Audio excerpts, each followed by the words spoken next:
welcome to day 3 on the York Epi Primary School project. Early in the morning, it's 9:03 just now, sun's up nice and high. The team have just arrived on site and they're getting stuck in. You can see behind me, climbing frame taking shape around the other side.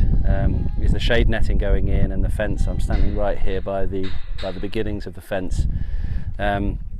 Again, making loads of progress, but I just wanted to reflect upon what came up last night. We had a really good review last night and a tough decision to make as well.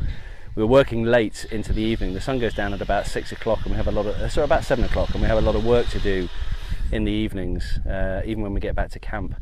And we had to make a call on whether we welded the last few bits of the climbing frame and painted it before last night.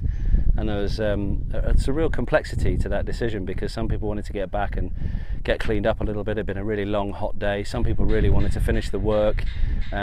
We had differing bits of information from our technical experts. You know, the welding was going to take 5 minutes, or was it going to take 30 minutes? The painting would take 20 minutes, or would it take an hour? And we were faced with, or the two leaders who were in place yesterday afternoon were faced with the challenge of deciding how do we conclude this, how do we make a decision on this with only a few minutes to go. And it was a really good example of, you know, how much do you involve the group and how much do you just make a command decision. And I was reminded of the model which we talked about last night, where you can either decide and announce as the leader and just make a judgment call and use a sort of very didactic approach. You can consult the experts, and we've got technical experts here, but they gave us differing bits of information. You could ask and consult some of the members of the team and see what they think. You could open it up to the whole team and get some kind of consensus or vote, or you can delegate the whole project to others, put some constraints in place, and then leave them to make the decision. And we became very aware that there's no one style works in every situation. Sometimes you're going to have to make a decision and go with it. You have to use your authority as the leader to say, right, this is what we're doing.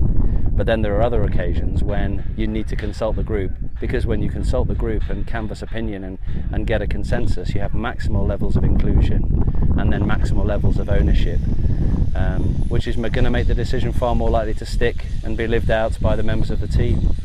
So it comes up time and time again, especially on a complex project site like this, but also in work projects. The decision-making process, it would be very easy to stand in the middle of that group and just tell everybody, do this, do this, do this. And our group are not taking that approach. They're trying to use their flexibility of leadership style to sometimes consult and really ask the group, what do you want? How far do you want to go? What should our deadlines be? But at other times, they're having to make the decisions for the group. And I've really enjoyed watching them experiment and play with those different decision-making styles. So like any team, in any kind of pressurized situation, or in any kind of day-to-day situation, your options for decision-making are actually wider than just you having to bear all the responsibility. It ultimately will be your responsibility as the leader.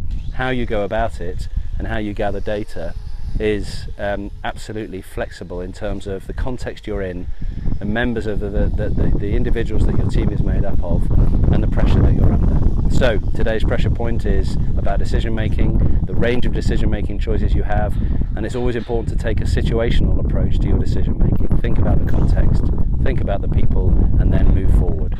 But ultimately be sure you do make a decision. Thanks for watching, and tune in next time for our next pressure point video.